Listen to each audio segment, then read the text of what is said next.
ये तस्वीरें आप देख रहे हैं आज से 16 दिन पहले की है। एक अस्पताल के अंदर नर्स की वेशभूषा में एक महिला आती है, एक बच्चे को उठा करके निकाल कर ले जाती है। राजसमंद का सरकारी अस्पताल बताया जाता है। 3 दिन के एक नवजात बच्चे को एक महिला आती है, नर्स की ड्रेस में पहनकर आती है और उठा करके ले जाती है। परिजन चिल्लाते हुए बाहर आते हैं, सीसीटीवी में महिला को देखते हैं, पुलिस ने ठीक है उसे पकड़ लिया, लेकिन कुल मिलाकर के हमारे राज्य के अंदर ऐसा क्यों हो रहा है? हमारे राज्य के अंदर अपराध इस स्तर तक कैसे पहुंच गया है कि छोटे-छोटे बच्चों को इसलिए उठा लिया जा रहा है इस तरह की पर्चियों के साथ कि तेरा बेटा मारा गया, 7:30 बजे लाश मिलेगी। क्राइम कैपिटल हो गए हैं क्या हम लोग? हो क्या रहा है? ये नंबर क्या है? अजमेर के अंदर 7 महीने के बच्चे का अपहरण, जांच में पुलिस जुटी हुई है।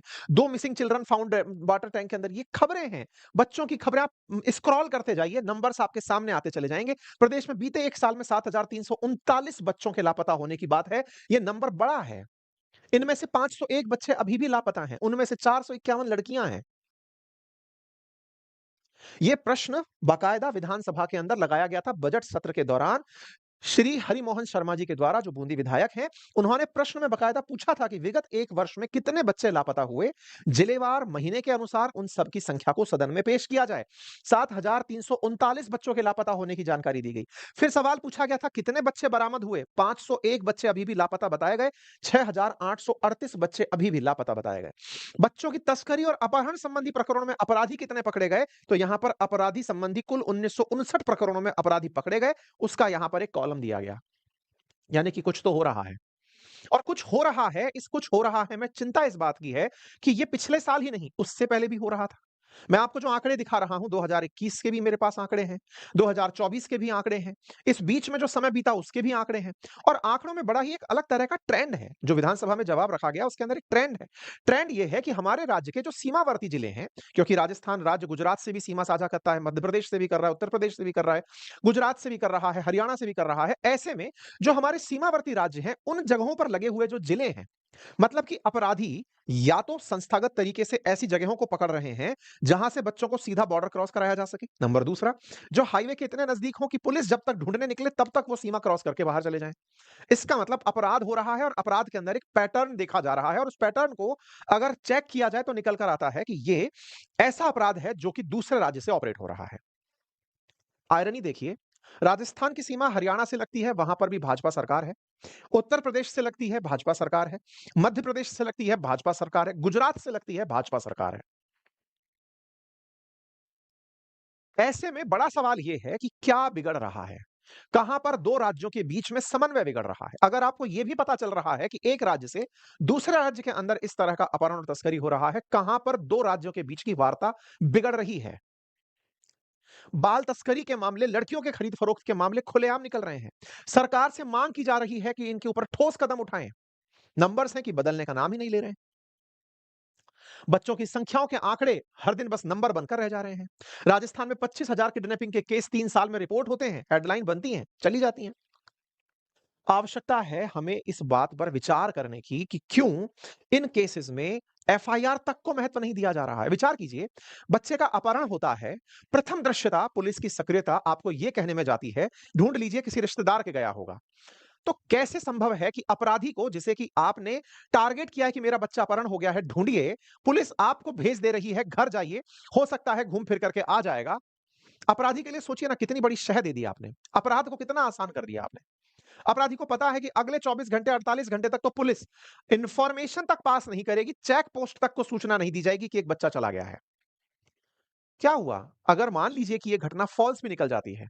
आज राज्य के अंदर राज्य के मुख्यमंत्री को मारने की कई बार धमकियां दी जा चुकी हैं। न जाने कितनी बार जयपुर की स्कूलों के अंदर फेक मेल आ चुके हैं कि बॉम्ब हमने प्लांट कर दिया है। क्या सुरक्षा एजेंसी उन बातों को फिर गंभीरता से लेना बंद कर देती हैं क्या? जब हमारे देश के अंदर, हमारे राज्य के अंदर सुरक्षा एजेंसीज को भर-भर के हमेशा इस तरह के डरावने, धमकाने वाले मैसेजेस और मेल आते हैं जिसमें यह कहा जाता है कि हमने आपके यहां बम प्लांट कर दिया है, हवाई जहाज में बम है, तो इसका मतलब ये थोड़ी है कि हम जांचना बंद कर देते हैं या हमारी सख्ती में कमी रह जाती है। बच्चों के जीवन के साथ ऐसा खिलवाड़ क्यों? यहां पर एक डेटा है जो अखबार के अंदर बना, और वो ये था कि भरतपुर में 1052 केसेस किडनैपिंग के रजिस्टर किए गए, और उनमें से पाया गया कि 695 केस फॉल्स थे। ऐसे में 36% केसेस में फिर एफआईआर ही नहीं की गई। एफआईआर इसलिए नहीं की गई कि अरे छोड़िए ना, और छोड़िए ना तब तक तो अपराधी जिला क्रॉस कर चुका है, राज्य क्रॉस कर चुका है।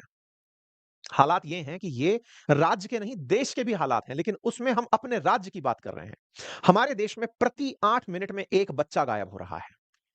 हमारे देश के अंदर 3 लाख में से 36,000 बच्चे कभी नहीं मिलते। ये एक आंकड़ा है। 10% से ऊपर का आंकड़ा है।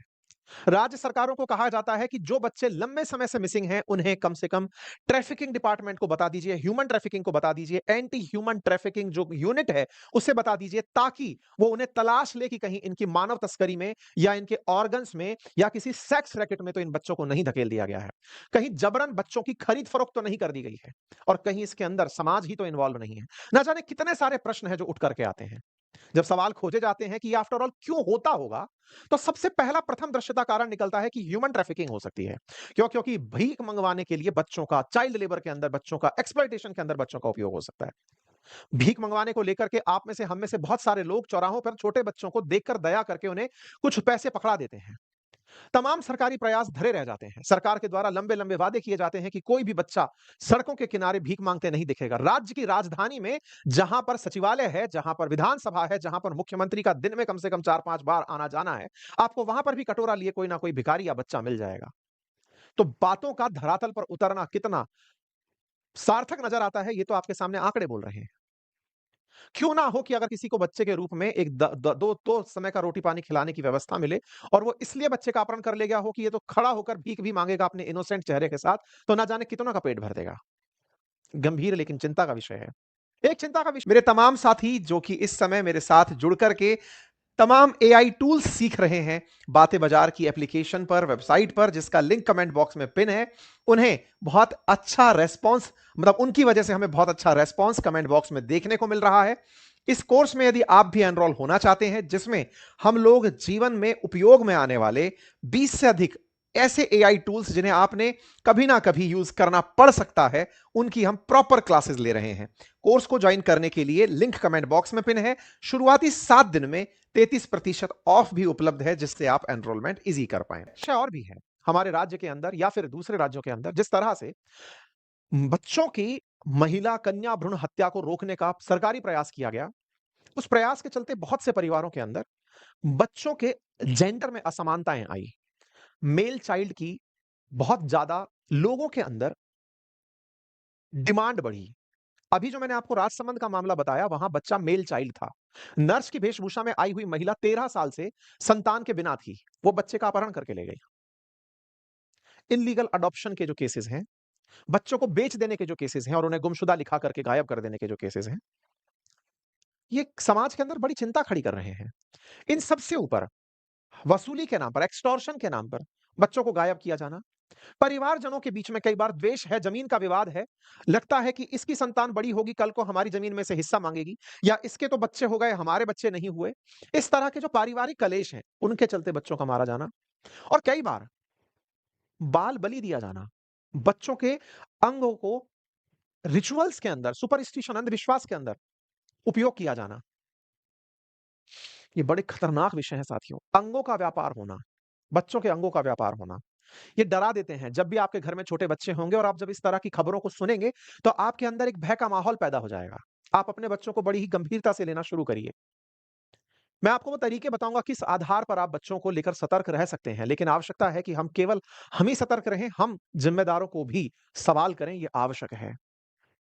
दैनिक भास्कर ने एक अच्छी पहल की। आजकल आर्टिफिशियल इंटेलिजेंस का ज़माना है और इसके माध्यम से बहुत सारे अपराधियों को पकड़ा जाता है। तो क्यों ना ऐसे बच्चों को जिनका छोटी उम्र में अपहरण हुआ हो, उन्हें पुलिस के द्वारा उन फ़ोटोज़ को बड़ा करके कि आज वो इतने साल बाद कैसे दिखते होंगे, उनकी बड़ी फ़ोटोज़ आप कई बार देखिएगा कि गुमशुदा की तलाश में जो तस्वीरें लगी होती हैं, ये पिछले 5 साल पुरानी, 10 साल पुरानी तस्वीरें लगी होती हैं कि यानी कि वो व्यक्ति खुद भी आ जाए, तो वो खुद को ना पहचाने कि ये मेरी तस्वीर लगी है। अगर बच्चा जो भूला-बिसरा है, जिसको उठा करके ले जाया गया, जिसकी तस्करी हो गई, अगर वो भी वापस आना चाहे, तो वो खुद के बारे में ना जान पाए कि ये मेरी तस्वीर लगी है। नीचे नीचे नाम और उम्र लिखा होता है, तस्वीरों का केवल इतना सा होता है कि ये कॉलम पूर्ति के काम आई, क्योंकि इन्हें लगाया जाना था। पुलिस को आवश्यकता है कि तकनीकी का उपयोग किया जाए। ऐसे बच्चे जिनका बहुत कम समय में, बहुत छोटी उम्र में अपहरण हुआ है, आप अपनी तस्वीर देखकर आप नहीं पहचानेंगे बचपन की अगर आपको दिखा दी जाए कि ये आप थे। ऐसे में इन बच्चों की तस्वीरों को एआई के माध्यम से रीजनरेट करवाया जाए और फिर से उन सभी क्षेत्रों में, उन जिलों में, उन फोटोज़ को रीसर्कुलेट कराया जाए, स्कूलों में, चौराहों में, बस स्टैंड्स पर कि ये बच्चे बड़े होकर अब ऐसे दिखते होंगे। हमें बहुत सख्त कदम इसके लिए उठाने की आवश्यकता है। ऐसे में मेरी परिवारजनों से कुछ गुज़ारिश है, कुछ सेफ्टी टिप्स हैं, जिन्हें आप अपने बच्चों के साथ ज़रूर साझा कर सकते हैं।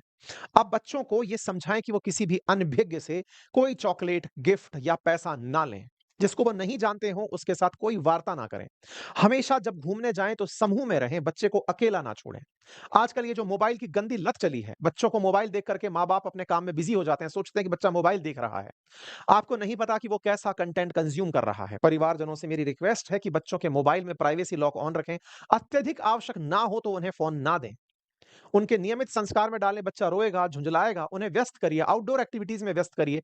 गार्डियंस के साथ, घर के अंदर वृद्ध जो हैं, उनके साथ, बाबा-दादियों के साथ, नाना-नानियों के साथ, घर के बड़ों के साथ बच्चों को इन्वॉल्व करिए। एक्टिविटीज़ जो ब्रेन एक्टिविटीज़ हों, आउटडोर एक्टिविटीज़ हों, उनमें इन्वॉल्व करिए।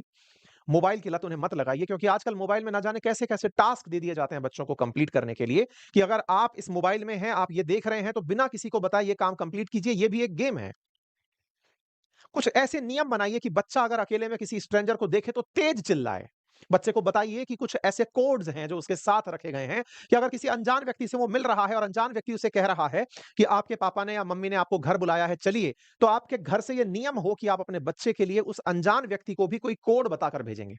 बच्चे को ये पहले से पता हो कि वो बच्चा उस अनजान आदमी से पूछे कि यदि आपको मेरे घर से भेजा गया है तो बताइए, मेरे बचपन में पापा का नाम क्या था? बचपन में हमारे घर में जो पेट था उसका नाम क्या था? कुछ ऐसे अनभिज्ञ सवाल आप अपने बच्चे को बताकर रखिए ताकि वो खुद ये जज कर पाए क्योंकि ये अत्यंत आवश्यक है। बच्चे भोले होते हैं, आसानी से उन्हें विश्वास करने की आदत होती है, उन्हें समाज से मिली ठोकरों का अनुभव नहीं होता। आपकी ज़िम्मेदारी है उन्हें मैच्योर मत समझिए, आप उन्हें ट्रेन करिए कि बेटा आपको इस तरीके से चीज़ों को लेकर चलना है। स्कूल्स भी ये बात तय करें कि बच्चों को बिना आईडी कार्ड पेरेंट्स को हैंडओवर ना करें। परिवारजनों को दूसरों से मिलने से पहले ये सुनिश्चित करना हो कि वो उसका बैकग्राउंड चेक करें कि बच्चे जिनसे मिल रहे हैं, वो कैसे हैं। और अगर आपको अति आवश्यक लगता है कि मेरे बच्चों को अगर मुझे कहीं छोड़ना ही पड़ रहा है, तो आजकल बहुत सस्ते दामों में जीपीएस लगी हुई घड़ियाँ, खिलौने, जूते-चप्पल सब आते हैं। आप अपने बच्चों को अगर कहीं छोड़कर जा रहे हैं कि मान लीजिए आप पार्क में टहलना चाहते हैं, बच्चे को बीच में छोड़ दिया और आपको लगता है कि कहीं बच्चा दाएँ-बाएँ भी ना हो जाए, मुझे पता रहे, तो आप जीपीएस ट्रैकर्स यूज़ कर सकते हैं। आप गाड़ियों में जो कि आपकी मैटेरियलिस्टिक वैल्यू रखती हैं, जिनका कोई सेंस नहीं है, उनमें आप बड़ी-बड़ी तकनीकी रखते हैं। बच्चे जिनको लेकर के आपका जीवन अस्तित्व संभालता है, मानता है, उनके लिए आप अगर केयरलेस होंगे तो ये भारी कीमत चुकानी पड़ सकती है। तय करिए कि आप सब मिलकर के बच्चों की सुरक्षा के लिए अवश्य कदम कदम उठाएँगे और प्रभाव इस बात का बच्चों पर कतई ना पड़ने दें कि सोशल मीडिया उन्हें कैसे कंज़्यूम कर रही है। बच्चों से अत्यधिक इन्फॉर्मेशन साझा करने से बचिए। बच्चों में क्यूरोसिटी होती है, बाल मन हमेशा जिज्ञासु होता है। आज भी आप ये सूचना सुन रहे हैं क्योंकि जिज्ञासा आपके अंदर की अभी खत्म नहीं हुई है। बच्चों के पास तो खाली स्लेट है, उनकी तो जिज्ञासाएँ अनंत हैं। वो मोबाइल छोड़ ही नहीं सकते। कई बच्चे तो मोबाइल देखते-देखते ही खाना-पीना, नित्य क्रिया समेत सोने तक का काम कर लेते हैं। उठते ही मोबाइल चाहिए अदरवाइज़ रोने लगते हैं। सँभालिए अपने बच्चों को। अत्यंत आवश्यकता है कि उन्हें कहीं मोबाइल से ही तो गलत कोई संदेश नहीं मिल रहा है। साथियों, ये समाज में हम सबको सुरम सम सबको मिलकर के उठाने वाली ज़िम्मेदारी है, लेकिन हाँ, हम ज़िम्मेदारों से प्रश्न उठाना बंद नहीं कर सकते। आवश्यक है कि हमारे राज्य की पुलिस इस बात को बड़ी सतर्कता से इस बात को समझे। राज्य सरकार इस बात को गंभीरता से चिंता में ले कि जिस राज्य के अंदर हर जान बहुत कीमती है, वहाँ बच्चों के साथ जो कि देश का भविष्य होंगे, राज्य का भविष्य होंगे, इस तरह की अगर घटनाएँ हो रही हैं, तो ये अत्यंत चिंता का विषय है। उम्मीद है आप सभी इसे जनजागृति के रूप में लेंगे। ज़िम्मेदारों तक आप इस वीडियो को अवश्य साझा करेंगे, अपने और अपने परिवारजनों को अवश्य इस वीडियो को दिखाएँगे। सतर्क रहिए, सुरक्षित रहिए। फिलहाल के लिए इतना ही। चैनल पर नए हैं तो सब्सक्राइब कर लीजिए। धन्यवाद।